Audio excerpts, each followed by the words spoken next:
Video में हम Indian currency से संबंधित महत्वपूर्ण प्रश्न देखेंगे। तो अगर आप किसी भी एग्जाम की तैयारी कर रहे हैं तो ये वीडियो आपके लिए महत्वपूर्ण होने वाला है, तो इसलिए आप वीडियो पूरे एंड तक देखते रहिए। तो चलिए आज का वीडियो शुरू करते हैं।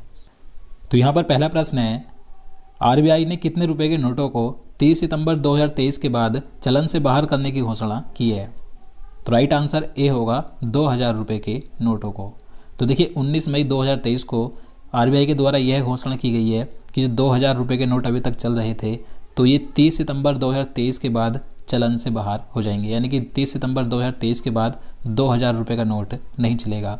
ये जो यहाँ पर डेट दी गई है 30 सितंबर 2023 की, तो अगर आपके पास 2000 रुपये के नोट हैं तो आप 30 सितंबर तक इन्हें बैंकों में जमा करा सकते हैं या इन्हें एक्सचेंज कर सकते हैं।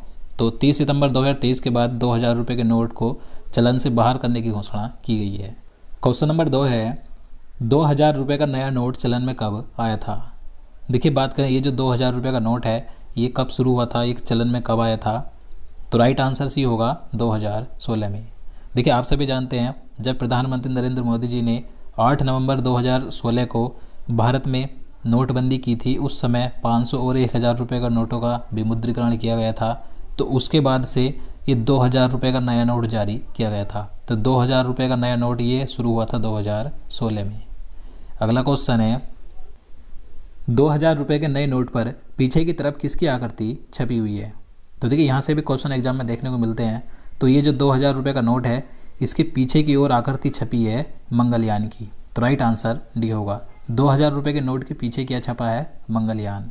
देखिए बात करें 2000 रुपये के नोट के आकार की, तो इसका आकार क्या है? तो चौड़ाई 166 मिलीमीटर है और ऊंचाई है 66 मिलीमीटर। क्वेश्चन नंबर 4 है, 500 रुपये के नए नोट पर पीछे की ओर किसकी आकृति बनी हुई है? अब देखिए 500 रुपये के नोट की बात करें तो 500 रुपये के नोट के पीछे आकृति छपी है लाल किले की। तो राइट आंसर ए होगा। 500 रुपये के नोट के पीछे क्या छपा है? लाल किला। और 500 रुपये के नोट का आकार है, इसकी चौड़ाई 150 मिलीमीटर है और ऊंचाई 66 मिलीमीटर है।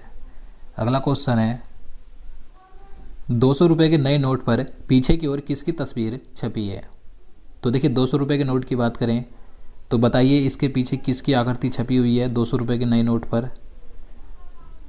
तो राइट आंसर ए होगा सांची का स्तूप। तो देखिए जो सांची का स्तूप है जो कि मध्य प्रदेश के रायसेन जिले में है, तो ये 200 रुपये के नोट के पीछे छपा है। 200 रुपये के नोट के आकार की बात करें तो इसकी चौड़ाई 146 मिलीमीटर है और ऊंचाई है 66 मिलीमीटर। नेक्स्ट क्वेश्चन है, 100 रुपये के नए नोट पर पीछे की तरफ किसकी आकृति छपी हुई है? तो राइट आंसर ऑप्शन सी होगा रानी की बाब। तो जो 100 रुपये का नया नोट है इसके पीछे की ओर रानी की बाब की आकृति छपी हुई है। देखिए ये जो रानी की बाब है ये गुजरात राज्य के पाटन जिले में स्थित एक प्रसिद्ध बावड़ी यानी कि एक सीढ़ीदार कुआं है जो कि 100 रुपये के नोट के पीछे छपा हुआ है। तो 100 रुपये के नोट के पीछे क्या है? रानी की बाब। और 100 रुपये के नए नोट का आकार है 142 मिलीमीटर इसकी चौड़ाई है और ऊंचाई है 66 मिलीमीटर। क्वेश्चन नंबर 7 है, 50 रुपये के नए नोट पर पीछे की तरफ किसकी आकृति छपी है? तो जो 50 रुपये का नया नोट है इसके पीछे की ओर छपे हैं हम्पी के रथ। तो राइट आंसर सी होगा। इसके आकार की बात करें तो 50 रुपये के नए नोट की चौड़ाई 135 मिलीमीटर है और ऊंचाई है 66 मिलीमीटर। क्वेश्चन नंबर 8 है, 20 रुपये के नए नोट पर पीछे की तरफ किसकी तस्वीर छपी है? तो 20 रुपये का जो नया नोट है इसके पीछे की ओर छपी हैं एलोरा की गुफाएं। तो राइट आंसर भी होगा। देखिए आप सभी जानते हैं एलोरा की गुफाएं कहाँ पर हैं? तो ये महाराष्ट्र राज्य के औरंगाबाद में स्थित हैं। तो 20 रुपये के नए नोट के पीछे हैं एलोरा की गुफाएँ। और इसके आकार की बात करें तो 20 रुपये के नए नोट का आकार, इसकी चौड़ाई 129 मिलीमीटर है और ऊंचाई है 63 मिलीमीटर। नेक्स्ट क्वेश्चन है, 10 रुपये के नए नोट पर पीछे की तरफ किसकी तस्वीर छपी है? तो बताइए 10 रुपये के नोट के पीछे किसकी तस्वीर छपी है? तो इसका राइट आंसर ऑप्शन सी होगा कोणार्क सूर्य मंदिर की। तो जो ओडिशा राज्य में कोणार्क सूर्य मंदिर है तो ये 10 रुपये के नोट के पीछे छपा है। 10 रुपये के नए नोट की आकार की बात करें तो इसकी चौड़ाई 123 मिलीमीटर है और ऊंचाई है 63 मिलीमीटर। क्वेश्चन नंबर 10 है, भारतीय करेंसी नोट पर कितनी भाषाएं होती हैं? तो राइट आंसर भी होगा 17 भाषाएं। तो देखिए जो भारतीय करेंसी नोट होता है तो आपने देखा होगा बीच में जो भाषाएं लिखी होती हैं कई सारी, तो वहाँ पर 15 भाषाएं होती हैं, और जो पूरे नोट पर टोटल लगाकर जो भाषाएं लिखी होती है इंग्लिश और हिंदी को, तो वो टोटल 17 भाषाएं होती हैं। बीच में जो लिखी होती हैं 15 भाषाएं होती हैं, और इंग्लिश और हिंदी को लगाकर टोटल 17 भाषाएं लिखी होती हैं। तो याद रखना है। क्वेश्चन नंबर 11 है, भारतीय मुद्रा के लिए प्रतीक चिन्ह कब चुना गया था? तो देखिए, भारतीय मुद्रा के लिए ये जो प्रतीक चिन्ह है तो ये चुना गया था 2010 में। तो राइट आंसर सी होगा। क्वेश्चन नंबर 12 है, भारतीय मुद्रा के लिए प्रतीक चिन्ह का डिजाइन किसने तैयार किया था? तो भारतीय मुद्रा का ये जो प्रतीक चिन्ह है जो 2010 में चुना गया था, तो इसका डिजाइन तैयार किया था डी उदय कुमार ने। तो राइट आंसर सी होगा। नेक्स्ट क्वेश्चन है, भारत में मुद्रा आपूर्ति किसके द्वारा नियंत्रित की जाती है? तो देखिए, काफ़ी आसान क्वेश्चन है और कई बार एग्जाम में पूछा भी गया है। तो भारत में मुद्रा आपूर्ति नियंत्रित की जाती है आरबीआई के द्वारा, यानी कि भारतीय रिजर्व बैंक के द्वारा। तो राइट आंसर डी होगा। नेक्स्ट क्वेश्चन है, भारत में कागजी नोट मुद्रा जारी करने का पूर्ण अधिकार किसके पास है? तो देखिए, भारत में जो कागजी नोट होते हैं तो इसको जारी करने का जो पूर्ण अधिकार है ये भारतीय रिजर्व बैंक यानी कि आरबीआई के पास है। तो राइट आंसर बी होगा। अगला क्वेश्चन है, 1 रुपये के नोट को कौन जारी करता है? तो देखिए, जो 1 रुपये का नोट होता है तो ये जारी किया जाता है वित्त मंत्रालय के द्वारा। तो राइट आंसर सी होगा। क्वेश्चन नंबर 16 है, 1 रुपये के नोट पर किसके हस्ताक्षर होते हैं? तो देखिए, 1 रुपये के नोट पर हस्ताक्षर होते हैं वित्त सचिव के। तो राइट आंसर बी होगा। जबकि जो अलग कागजी नोट होता है दूसरा 1 रुपये से अलग, तो उस पर हस्ताक्षर होते हैं आरबीआई गवर्नर के, जबकि 1 रुपये के नोट पर हस्ताक्षर होते हैं वित्त सचिव के।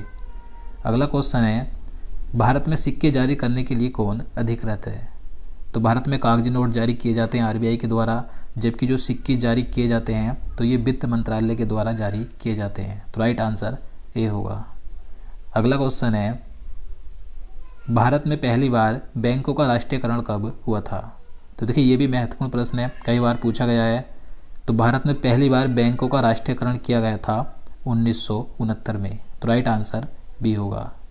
नेक्स्ट क्वेश्चन है, निम्नलिखित में से कौन सा बैंक भारत का केंद्रीय बैंक है?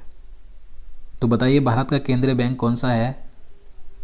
तो राइट आंसर डी होगा, रिजर्व बैंक ऑफ इंडिया यानी कि आरबीआई। आरबीआई भारत का केंद्रीय बैंक है।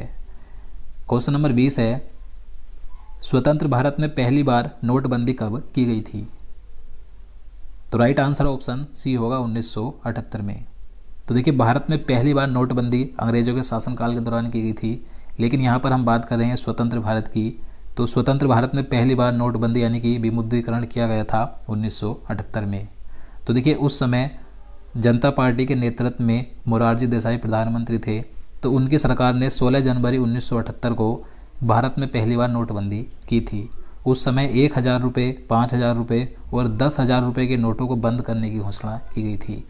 उसके बाद देखिए, 8 नवंबर 2016 को दूसरी बार नोटबंदी की थी प्रधानमंत्री नरेंद्र मोदी ने।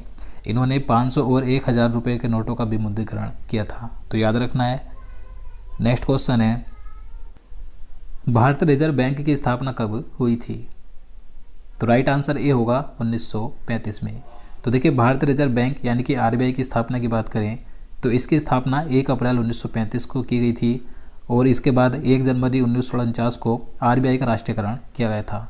तो अगर आपसे पूछा जाए आरबीआई की स्थापना तो 1 अप्रैल 1935, और पूछा जाए कि आरबीआई बैंक का राष्ट्रीयकरण कब किया गया था तो 1 जनवरी 1949। तो दोनों डेट महत्वपूर्ण, जरूर याद रखनी है। इसके बाद क्वेश्चन नंबर 22 है, भारतीय रिजर्व बैंक के पहले गवर्नर कौन थे?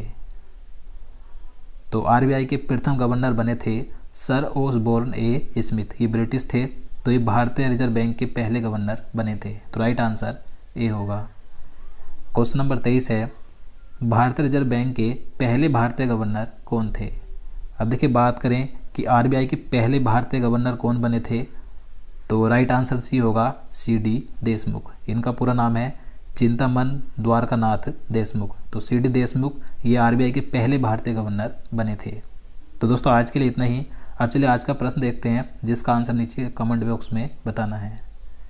तो यहाँ पर आपके लिए प्रश्न है, आईसीसी पुरुष वनडे क्रिकेट वर्ल्ड कप 2027 का आयोजन कहाँ होगा? तो इसका आंसर आपको नीचे कमेंट बॉक्स में बताना है।